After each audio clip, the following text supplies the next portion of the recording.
Hello dear learners, PG is here and welcomes you in PG point. आज के session में हम लोग आपके यूनिट 2 के chapter number 4 which is related to your wood dispatch यानी कि वुड के घोषणा पत्र से संबंधित चर्चा कर रहे होंगे।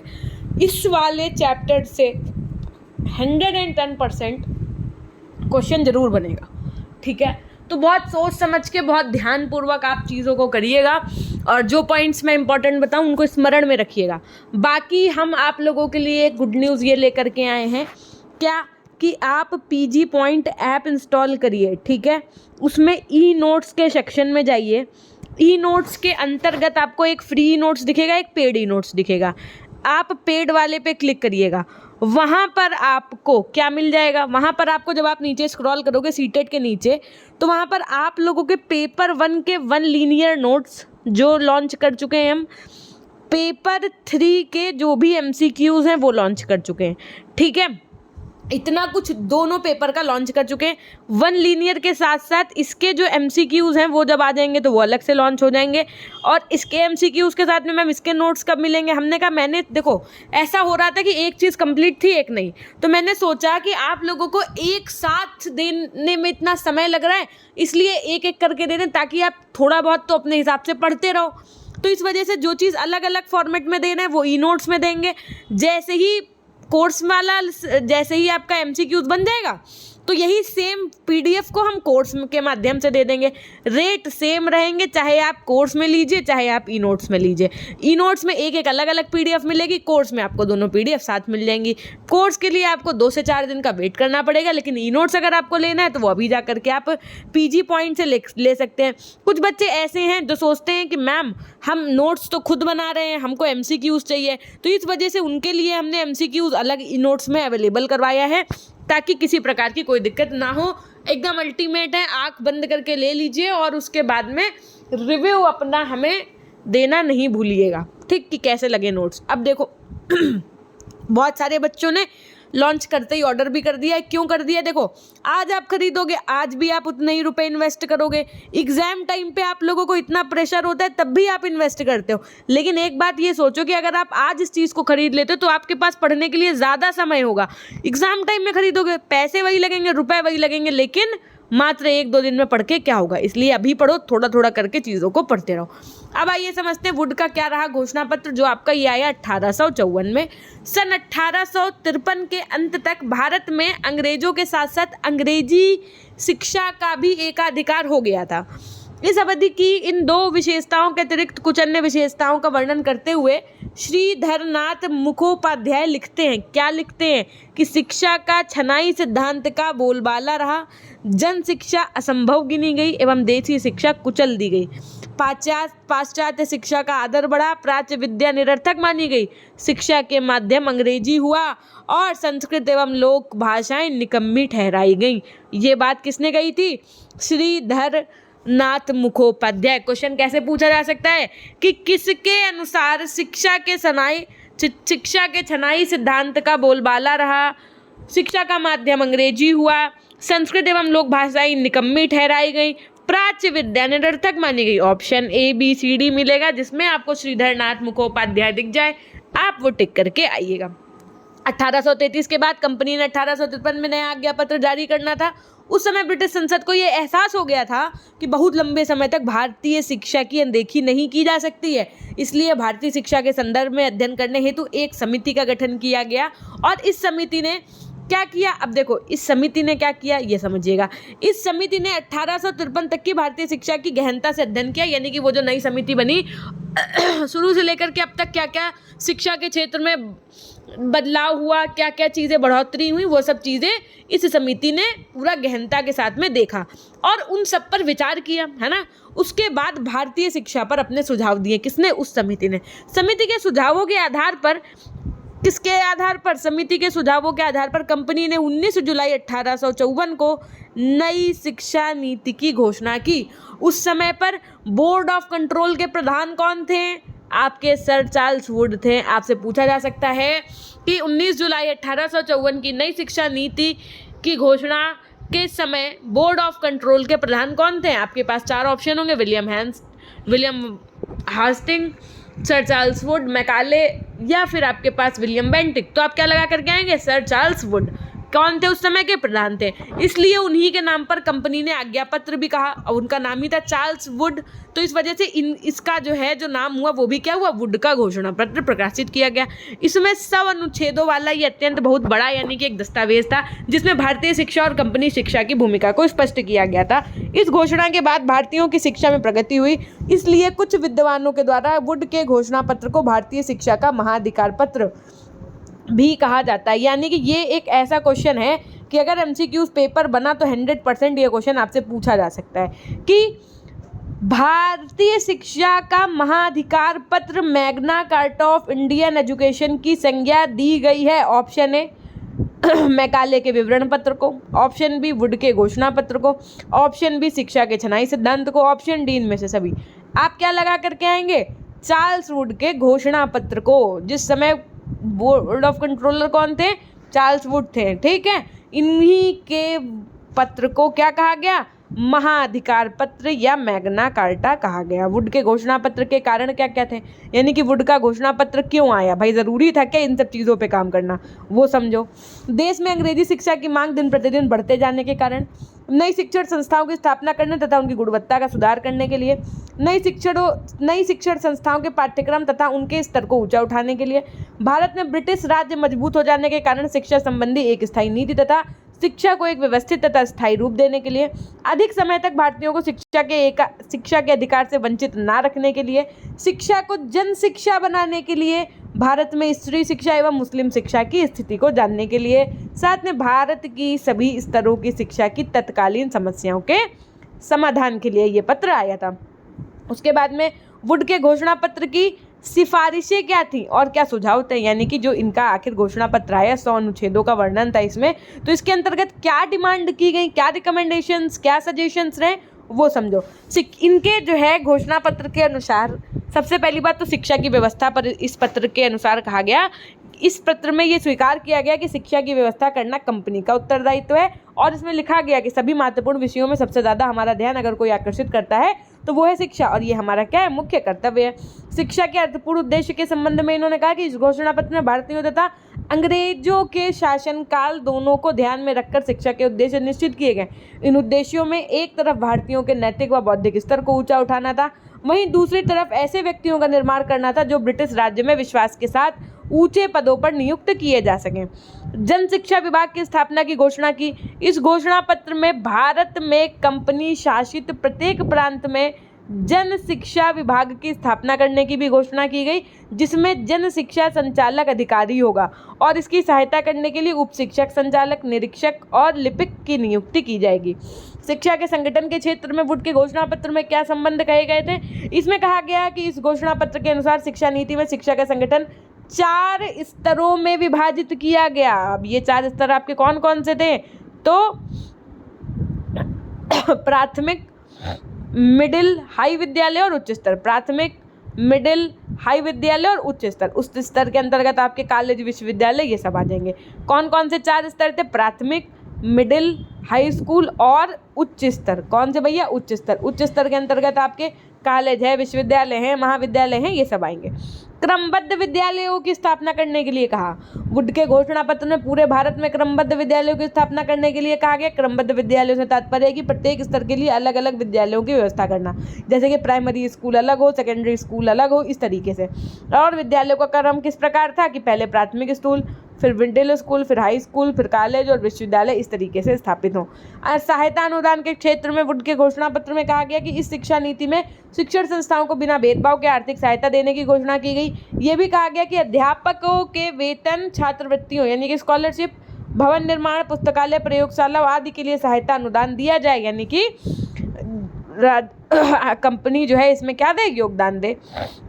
शिक्षा के पाठ्यक्रम यानी कि करिकुलम के बेसिस पे क्या बात कही गई कि इस घोषणा पत्र में भारतीयों के संदर्भ में ये स्वीकार की गई कि इस पाठ्यचर्या में भारतीय भाषाओं को स्थान दिया जाए एवं इनको प्रोत्साहित किया जाए। साथ ही भारतीयों की उन्नति के लिए ये भी आवश्यक है कि उन्हें पाश्चात्य ज्ञान विज्ञान का भी अनिवार्य रूप से बोध कराया जाए, यानी कि जो हम लोगों की भाषा थी उस पर तो इन्होंने अच्छा दिखाया ही दिखाया, साथ में ये भी कहा कि वेस्टर्न जो कल्चर है उससे संबंधित भी चीज़ें इनको सिखाई जाएँ। इस घोषणा पत्र में ये लिखा कि हम पाश्चात्य ज्ञान विज्ञान का भारत में प्रसार होते देखना चाहते हैं।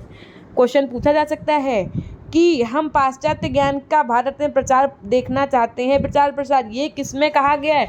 मैकाले के विवरण पत्र में, वुड के घोषणा पत्र में, है ना, या फिर शिक्षा के छनाई सिद्धांत में, या फिर ऑप्शन डी इनमें से सभी। तो आप क्या लगा करके आएंगे? वुड के घोषणा पत्र में। शिक्षण विधियों की अगर मैं बात करूं तो इस घोषणा पत्र में प्राथमिक शिक्षा के लिए स्पष्ट किया गया कि इस स्तर की शिक्षा की व्यवस्था देसी भाषा और अंग्रेजी भाषा के माध्यम से की जाए, परंतु देशी भाषा इतनी विकसित नहीं है, इसलिए उनके माध्यम से उच्च शिक्षा की व्यवस्था हो सके, इसलिए उच्च शिक्षा में शिक्षा का माध्यम अंग्रेजी भाषा हो। यानी कि प्राथमिक में तो इन्होंने कहा कि देसी भाषा और अंग्रेजी भाषा का यूज़ किया जाए, लेकिन जहाँ उच्च शिक्षा की बात आई वहाँ का माध्यम इन्होंने इंग्लिश ही रखा, अंग्रेजी भाषा ही रखा।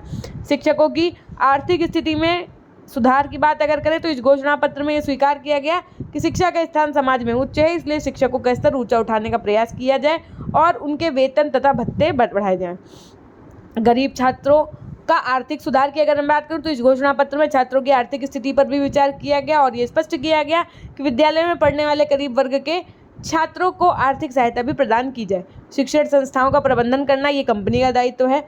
इस तरीके से समान शिक्षा व्यवस्था से संबंधित कहा गया कि जन शिक्षा को प्रोत्साहन दिया जाए और प्राथमिक माध्यमिक विद्यालयों की संख्या बढ़ाई जाए ताकि गरीब बच्चे जो हैं वो भी इस अच्छे से एजुकेशन ले पाएँ।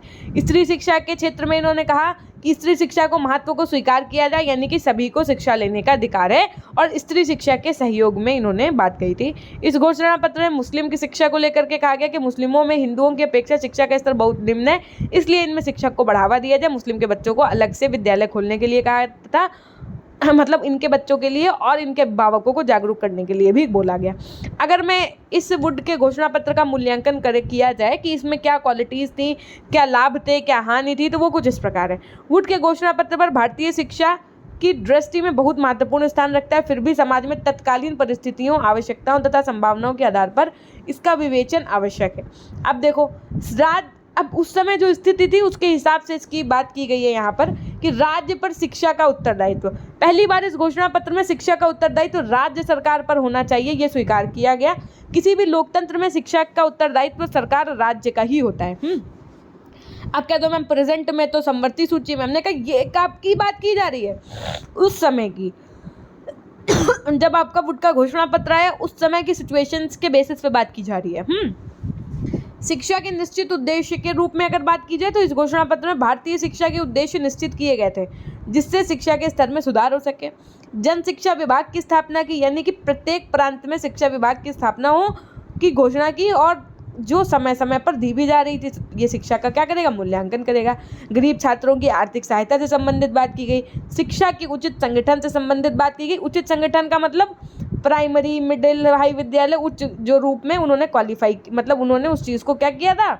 डिस्क्राइब किया था, इस पे बात की गई। व्यावसायिक शिक्षा की व्यवस्था की गई, यानी कि इस व्यावसायिक शिक्षा की व्यवस्था संबंधित उचित सुझाव दिए गए जिसके फलस्वरूप भारत में व्यावसायिक विद्यालय और महाविद्यालय की भी स्थापना हुई।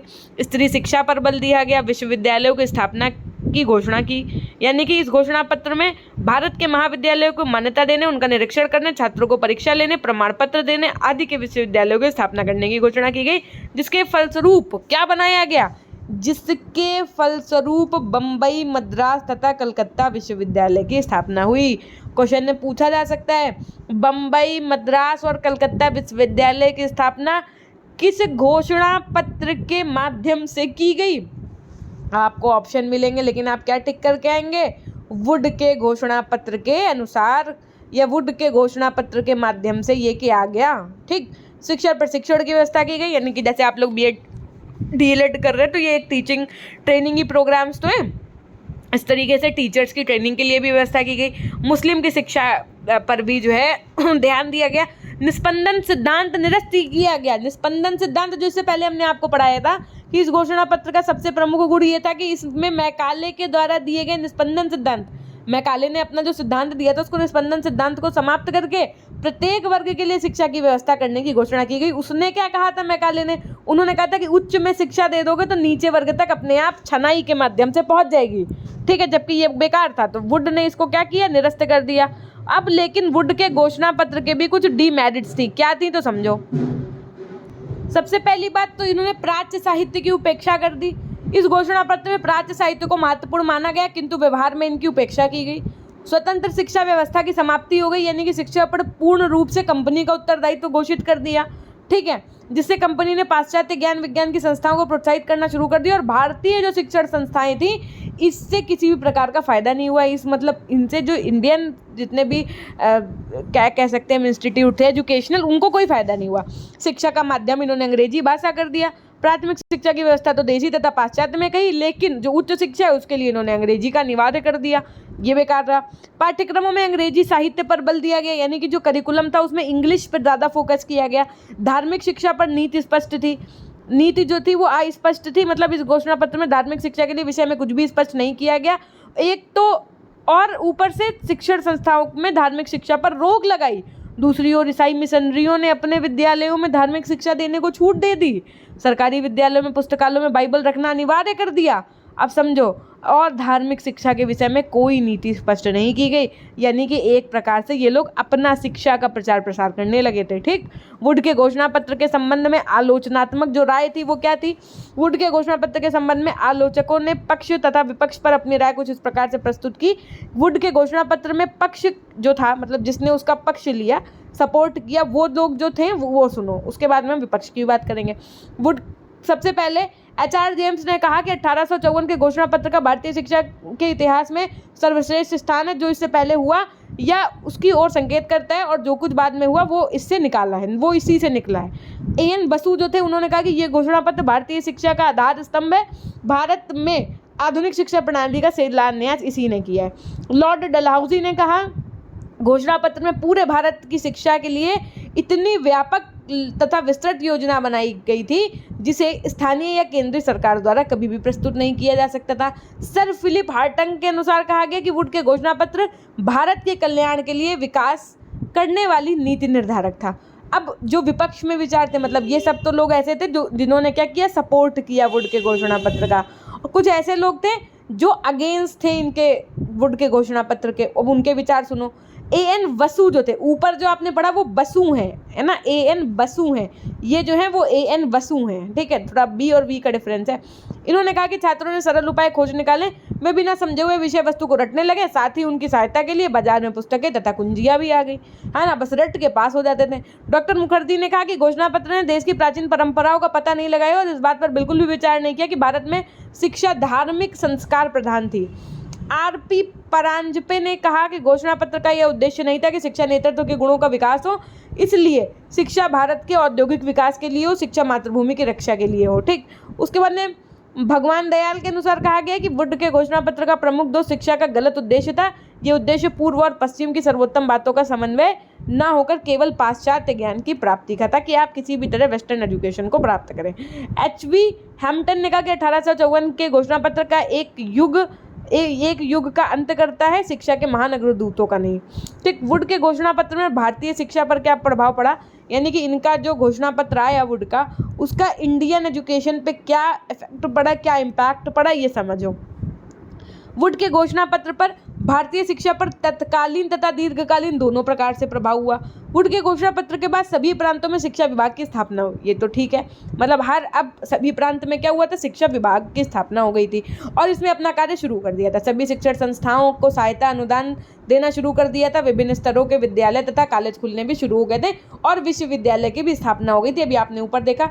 वुड के घोषणा पत्र के उस समय तुरंत जो प्रभाव पड़े तत्कालीन, उसकी अगर मैं बात करूं, पहले तो सभी प्रांतों में शिक्षा विभाग की स्थापना होने लगी, है ना। इस घोषणा पत्र में सभी प्रांत के शिक्षा विभागों की स्थापना का सुझाव दिया था, जिसके फलस्वरूप 1856 तक कंपनी शासित सभी प्रांतों में, मतलब जो कंपनी के अंडर में प्रांत थे वहां पर शिक्षा विभाग की स्थापना हो गई। जन शिक्षा निदेशक और अन्य कर्मचारियों की नियुक्ति भी कर दी गई।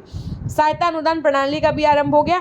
शिक्षा विभाग ने अपने अपने प्रांतों की जो भी शैक्षिक स्थिति की आवश्यकता अनुसार सहायता अनुदान के नियम बनाए। जो भी विद्यालय इन नियमों को पूरा करते रहे उन्हें सहायता अनुदान भी मिलना शुरू हो गया। क्रमबद्ध विद्यालयों की स्थापना हुई, यानी कि नीचे से ऊपर की तरफ सभी स्तर के विद्यालय खुले और विश्वविद्यालय की स्थापना हुई, क्योंकि वुड की शिक्षा नीति घोषित होने के बाद ही 1857 में कलकत्ता और बम्बई विश्वविद्यालय की स्थापना हुई। प्रारंभ में तो इन विश्वविद्यालयों का कार्य महाविद्यालयों से संबद्धता देना था, लेकिन महाविद्यालय के छात्रों की परीक्षा लेना तथा उनको उत्तीर्ण करना को प्रमाण पत्र देना, परंतु बाद में इनमें शिक्षण कार्य भी होने लगा। जैसे इस समय आपकी यूनिवर्सिटी है, सपोज डेट आप CSEMU से बीएड कर रहे हैं, तो CSEMU से एफिलेटेड कॉलेज से बीएड कर रहे हैं ना, डिग्री तो आपको यूनिवर्सिटी देगी ना। आप समझो ये वाला पैटर्न कब आया था, 1857 में। किसके माध्यम से आ गया था, वुड के घोषणा पत्र के माध्यम से। ठीक, दीर्घकालीन प्रभाव क्या पड़े, यानी कि जो बहुत दिन तक ये विद्यमान रहे, आज भी जिनका हम लोग प्रयोग कर रहे हैं वो समझो। पहली बात तो कि शिक्षा का उत्तरदायित्व राज्य का, इन्होंने कहा था कि ये क्वेश्चन पूछा जा सकता है कि शिक्षा का उत्तरदायित्व राज्य का है, ये किसमें कहा गया है, तो आपके सामने 4 ऑप्शंस होंगे। हंटर कमीशन के द्वारा कहा गया है ना, कि वुड के घोषणा पत्र के द्वारा कहा गया, कि दोनों के द्वारा कहा गया, कि किसी के द्वारा नहीं कहा गया। तो आप क्या लगा कर कहेंगे, वुड के घोषणा पत्र के द्वारा कहा गया कि शिक्षा का उत्तरदायित्व किसके अंडर है, राज्य का है। तो वुड के घोषणा पत्र में पहली बार ये स्वीकार किया गया था कि शिक्षा की व्यवस्था करना राज्य का उत्तरदायित्व है। वर्तमान में भी शिक्षा का उत्तरदायित्व किसका है, राज्य सरकार का ही है। ये बात दूसरी है कि इसकी व्यवस्था में व्यक्तिगत प्रयासों को भी प्रोत्साहन दिया जाता है। हालांकि शिक्षा का जो विषय है वो क्या है, समवर्ती सूची में है ना, लेकिन उसमें राज्य और केंद्र दोनों का हस्तक्षेप है। लेकिन उस समय की अगर बात करें तो ये कहा गया था। भिन्न भिन्न स्तरों में शिक्षा का संगठन हुआ, उसके बाद में आज भी वही चीज़ है।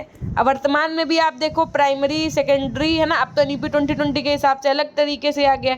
NEP 2020 मैं आपको बहुत अच्छे से पढ़ाऊंगी किसी दिन, एक ही क्लास लेंगे हम NEP 2020 का, तो सब कुछ क्लियर कर देंगे, क्योंकि ये आपकी पेपर 1 और पेपर 3 दोनों में इससे संबंधित प्रश्न पूछे जाएंगे, दोनों के बेसिस पे इम्पोर्टेंट है ये, ठीक है।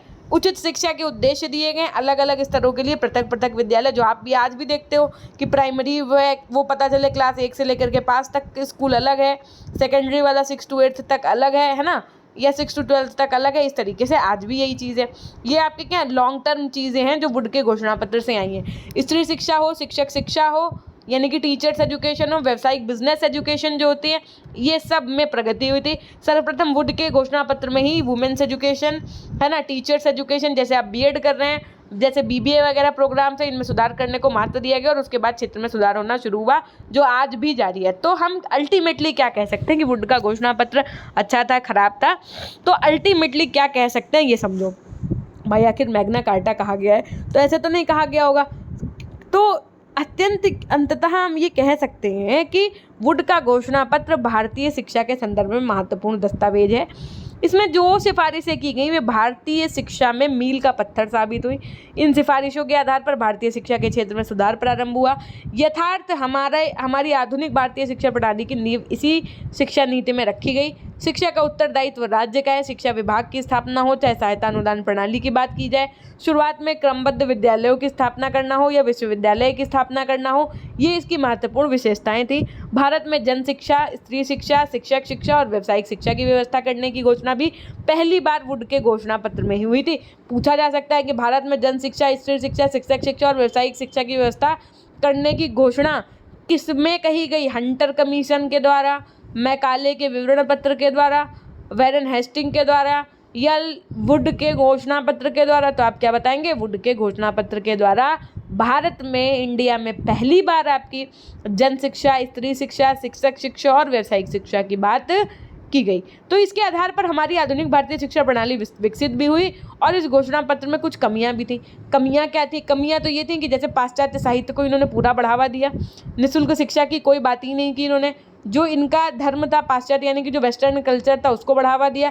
परंतु इन कमियों के कारण इसकी अच्छाइयों को नकारा नहीं जा सकता है। ऐसा नहीं है कि आप उसमें गलतियां देख रहे हो या अगर निगेटिव चीज़ें देख रहे हो तो उसकी अच्छाइयों को नहीं देखोगे, तो अच्छाइयों को भी देखो। तो वुड का घोषणा पत्र भारतीय शिक्षा का महाधिकार पत्र, यानी कि इंडियन एजुकेशन का मैग्ना कार्टा, यानी कि महाअधिकार पत्र माना जाता है। आधुनिक भारतीय शिक्षा प्रणाली में इस दस्तावेज को महत्वपूर्ण योगदान भी मिला। ठीक, इस तरीके से आपका वुड का घोषणा पत्र तो पूरा होता है। हंटर आयोग अब आपको पढ़ना है, लेकिन अब जैसे ही ये यूनिट 2 कंप्लीट हो जाएगी, इसके बाद में हम क्या शुरू कर देंगे? आपका तुरंत नेक्स्ट पेपर शुरू कर देंगे, पेपर 3 जो है आपका, है ना।